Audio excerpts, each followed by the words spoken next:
దేని గురించి అయితే మనము శ్రమ పడతామో వేదన ఉంటుందో అవన్నీ ఇంకా ఉండవంట. ఎందుకంటే everything as a full stop. దేవుడు మన ఒక ప్రతి కన్నీటిని పొడిచేవానే ఉంటుంది.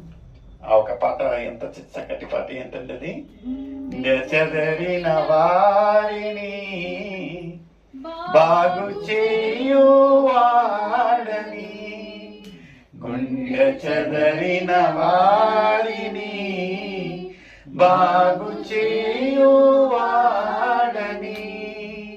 వారి గాయములన్నిటూ కట్టుచున్నవారని,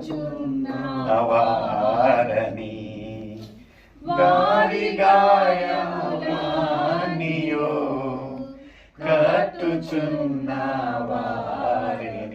దేవునికి స్తోత్రము గానము చే